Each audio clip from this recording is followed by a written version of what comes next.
अद्विक को blood cancer है।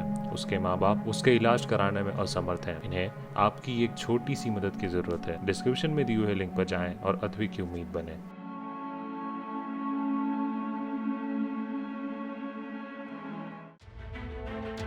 क्या जिनकी मौत हो चुकी है वो किसी की तारीफ कर सकते हैं? नहीं ना। लेकिन आप सोच रहे होंगे कि हम आखिर आपसे ऐसा क्यों पूछ रहे हैं। दरअसल ऐसा हुआ है। अजब एमपी का गजब किस्सा सामने आया है खंडवा से। खंडवा में मुर्दे ने भी जिला प्रशासन और अस्पतालों की व्यवस्था की तारीफ कर दी है और कलेक्टर साहब ने पिछले दिनों सीएम के सामने प्रेजेंटेशन भी दिया और अस्पताल की व्यवस्थाओं की तारीफ करने की जो लिस्ट दिखाई उसमें जिन लोगों का नाम लिया उनमें 5 मृतकों के नाम भी शामिल हैं। एमपी तक ने जब इसकी पड़ताल की तो ये बड़ा खुलासा हुआ है। मृतकों के परिजनों का कहना है कि वे आखिरी वक्त तक कोविड अस्पताल की अव्यवस्थाओं से परेशान रहे। ऐसे में वो बढ़िया फीडबैक कैसे दे सकते हैं? फॉर्म की तो हमें कोई जानकारी नहीं है कि फीडबैक फॉर्म कोई भराया गया। अच्छा। और पापा की भी सर ऐसी हालत नहीं थी कि वो कुछ बोल पाते, क्योंकि जब उनसे बात ही नहीं हो पा रही थी, फ़ोन ही नहीं उठा पा रहे थे वो, तो मतलब मुझे नहीं लगता कि उन्होंने कुछ फीडबैक फॉर्म भरा होगा और हमसे भी कोई फीडबैक फॉर्म नहीं भराया गया। कितनी अच्छी व्यवस्थाएं थी वहाँ की, कैसा क्या आप कितने सेटिस्फाई हैं वहाँ की व्यवस्थाओं को लेकर? सेटिस्फाई तो नहीं हूँ, असंतुष्ट हूँ मैं सर, मैं मतलब बिल्कुल भी, क्योंकि व्यवस्थाएं तो हैं सर, बहुत सारी व्यवस्थाएं हैं सर वहाँ पर। और जैसा कि आया है कि आप मतलब आपके नाम से मतलब उसमें फीडबैक में काफ़ी अच्छे नंबर दिए गए हैं व्यवस्थाओं को? नहीं सर, हमने ऐसा कोई भी फीडबैक फॉर्म नहीं भरा है। अच्छा। अगर मैं वहाँ पर होती ना, मेरे पापा की मतलब एकदम से भैया ने मुझे बताया कि पापा नहीं रहे और मैं वहाँ होती ना, तो मैं तो इतना हंगामा करती।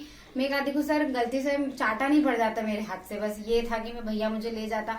मतलब इतनी लापरवाही। एक तो सबसे पहली बात तो मेरे पापा को हम लोगों को मिलने नहीं दिया उन लोगों ने, और इतनी लापरवाही कि क्या बताना। बस पापा बेचारे मेरे, बस हम जब भी फोन करते थे बस ऑक्सीजन, उसके अलावा कुछ भी नहीं। और ना कोई डॉक्टर ना कुछ। पापा के मुंह से मैंने कभी डॉक्टर का नाम नहीं सुना कि हाँ बेटा आज को डॉक्टर देखने आया था या फिर कुछ भी नहीं। और वो लोग मतलब पापा को हम खाना पहुंचाते थे, 11 बजे हम खाना पहुंचाते थे और पापा को हम फोन करके पूछते थे 10 बार पापा आया। 2 बजे 2:30 बजे पापा का फोन आता था कि हाँ बेटा अब मेरे पास ये चीज आई है। और मतलब मैं तो बहुत नाराज हूँ जिला प्रशासन से, मैं बहुत ज्यादा नाराज हूँ। मेरे पापा की अगर जो डेथ हुई है वो सिर्फ और सिर्फ वहाँ की लापरवाही की वजह से हुई है, क्योंकि मेरे पापा हंसते बोलते चलते, हम लोगों ने पापा को ऑटो में बिठाया था। पापा अच्छे थे, बिल्कुल अच्छे थे। और आखिरी में जब भैया गया था तो भैया ऐसा बता रहा था कि मतलब पापा की गर्दन भी मतलब पापा हिला नहीं पा रहे थे। इतनी बुरी कंडीशन मेरे पापा की उन लोगों ने कर दी थी कि मेरे पापा गर्दन भी हिला पा रहे थे। तो उनको बहुत सारी कमियां रही, बहुत सारी कमियों की वजह से मेरे पापा गए हैं।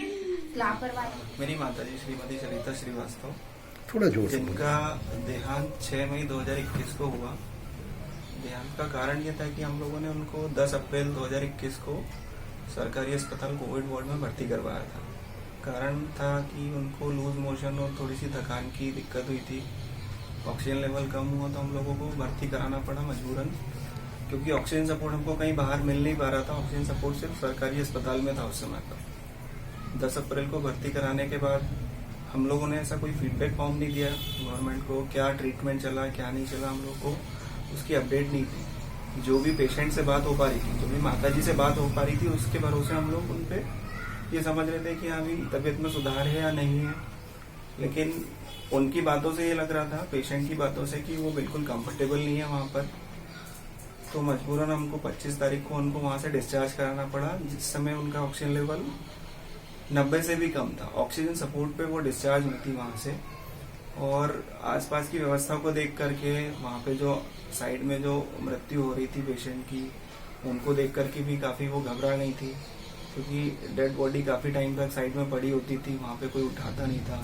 पेशेंट का ऑक्सीजन खत्म हो गया तो वो आवाज देते रह जाते थे, बट ऑक्सीजन सिलेंडर बदलने में 15 मिनट 20 मिनट, आधा घंटा 1 घंटा भी लगता था। ये चीजें हमको वीडियो कॉल पे समझ में आ रही थी। हालांकि कलेक्टर अनय द्विवेदी का यह दावा है कि कोविड हॉस्पिटल में व्यवस्था काफी बेहतर है। यही वजह है कि जिला प्रशासन प्रत्येक दिन 10 लोगों का फीडबैक लेते हैं। इतना ही नहीं, कलेक्टर साहब साफ कह रहे हैं कि फीडबैक का क्रॉस चेक भी होता है और खुद वो भी इसे वेरीफाई करते हैं।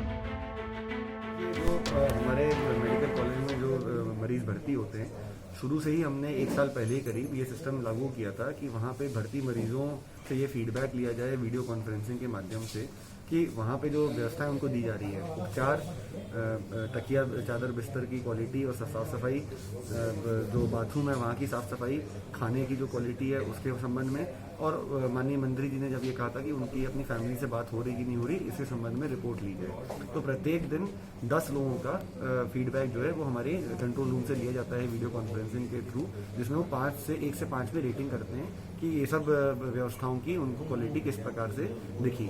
शुरू में हम एमपी टूरिज्म से भी खाना हमने खिलाया करीब 8-10 महीने, और फिर उसके बाद में आज हमारा जो मेडिकल कॉलेज का जो व्यवस्थाएं हैं उनके संबंध में हर दिन हम फीडबैक लेते हैं। भले ही वहाँ पे 10 मरीज भर्ती हों, भले ही वहाँ पे 300 मरीज भर्ती हों, पर फीडबैक हमारे द्वारा लगातार लिया जाता है, और इससे अंदर की व्यवस्थाओं के बारे में मोबाइल नंबर सहित फीडबैक लिया जाता है, जिसको क्रॉस वेरीफाई भी हमारी टीम करती है। ये क्रॉस चेक होता है सर?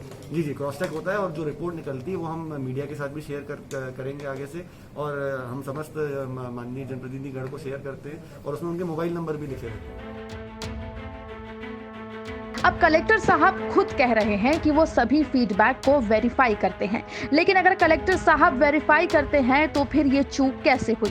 क्या ये सिर्फ छवि को बेहतर बनाने की कोशिश की जा रही है, या फिर सरकार से सच्चाई छुपाने की कोशिश हो रही है? खंडवा से जय नागदा की रिपोर्ट, MP तक।